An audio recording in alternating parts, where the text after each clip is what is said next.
Israeli हमले में Houthi प्रधानमंत्री की मौत हुई है।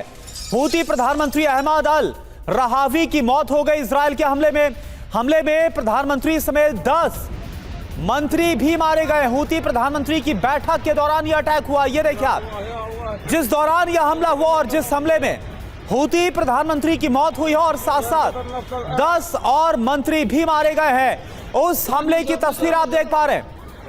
2 डिप्टी पीएम विदेश मंत्री भी मारे गए और इस लिहाज से इजरायल का यह अभी तक का सबसे घातक और विध्वंसक अटैक जो कि हूती विद्रोहियों के खिलाफ किया गया और इसमें सबसे बड़ा नुकसान अभी तक का उठाना पड़ा है हूती विद्रोहियों को, जिसमें हूती प्रधानमंत्री अहमद अल रहावी की मौत हो गई और 10 कैबिनेट मंत्री मारे गए हैं।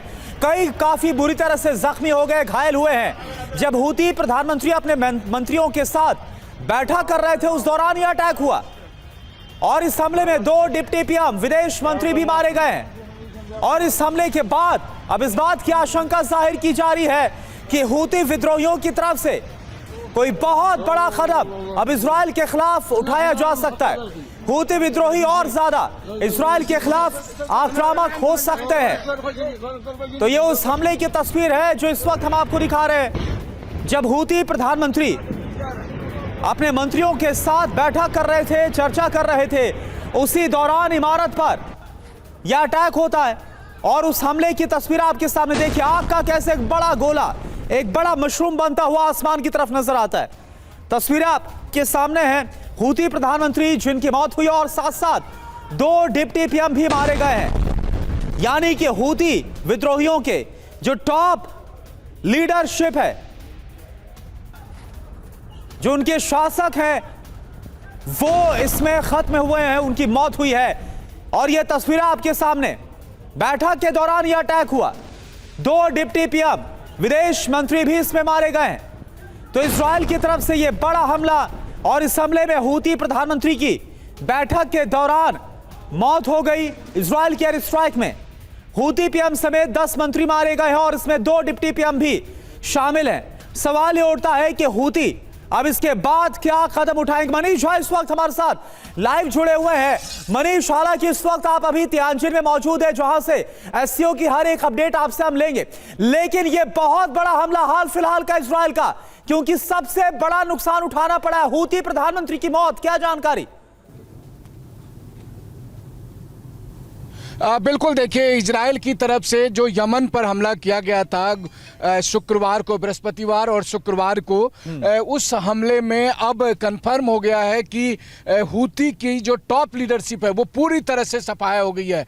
यानी हूती के प्रधानमंत्री, हूती के विदेश मंत्री, हूती के गृह मंत्री, हूती की तरफ से जो डिप्टी गृह मंत्री और इसके अलावा कई और सीनियर मंत्री, वो सब मारे जा चुके हैं। वहीं दूसरी तरफ हूती की तरफ से जो रक्षा मंत्री हैं वो अभी गंभीर रूप से घायल हैं। तो एक हफ्ते के भीतर इजरायल ने अपना बड़ा बदला लिया है। इजरायल के ऊपर हूती ने पिछले हफ्ते क्लस्टर बम से लगे हुए बैलिस्टिक मिसाइल से हमला किया था, जिसके जवाब में इजरायल की तरफ से इस हफ्ते में 2-2 बार बड़ी बमबारी की गई है। और जो पिछली बमबारी 48 घंटे पहले की गई थी, उसमें अब जाकर बात कंफर्म हो रही है कि हूती की जो टॉप लीडरशिप है वो मारी गई है। यानी कि जो लीडरशिप के कहने पर इजरायल पर हमले हो रहे थे उसका पूरी तरह से सफाया कर दिया।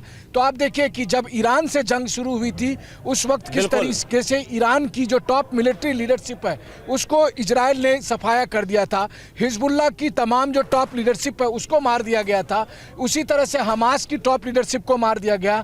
और फिर यमन के हूती विद्रोही जो लगातार बैलिस्टिक मिसाइल से इजरायल पर अटैक कर रहे थे, तो इजरायल ने उस टॉप लीडरशिप का ही सफाया कर दिया ताकि वो इजरायल पर हमला करने का दुस्साहस न कर सके। और ये इजरायल ने कर दिखाया।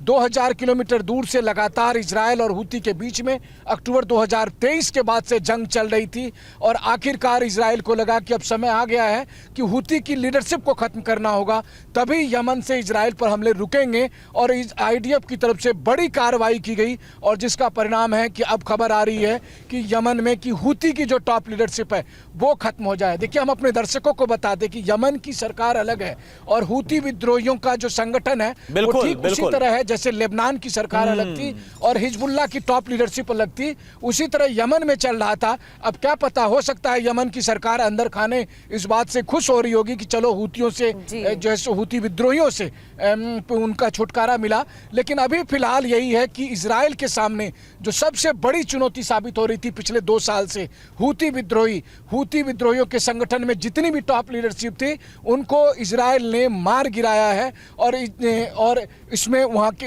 जो हूती संगठन है उसके प्रधानमंत्री, अब आप सोचिए कि सरकार के भीतर कैसे सरकार बनी हुई थी। यमन की सरकार अलग है, हूती की जो टॉप लीडरशिप थी उसने अपने टॉप लीडरशिप को प्रधानमंत्री, रक्षा मंत्री, वित्त मंत्री, विदेश मंत्री के तौर पर डेजिग्नेट कर रखा था, लेकिन आखिरकार इजरायली हमले में वो सारी टॉप लीडरशिप मारी गई है।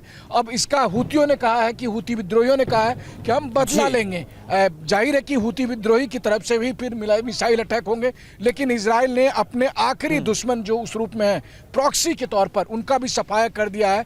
अब इजराइल के लिए एकमात्र टारगेट ईरान है और मुझे लगता है कि यमन में बिल्कुल मनीष, लेकिन क्या इसके बाद जो हूती विद्रोही है वो पूरी तरह से शांत हो जाएंगे, जैसा इजराइल की तरफ से कहा जा रहा था कि जो इसका पक्का इलाज है वो हमें करना हूती विद्रोहियों का। तो क्या यह हमला उसी तौर पर देखा जाए या फिर ईरान और हूती विद्रोही और ज्यादा बदले के तौर पर आक्रामक हो सकते हैं?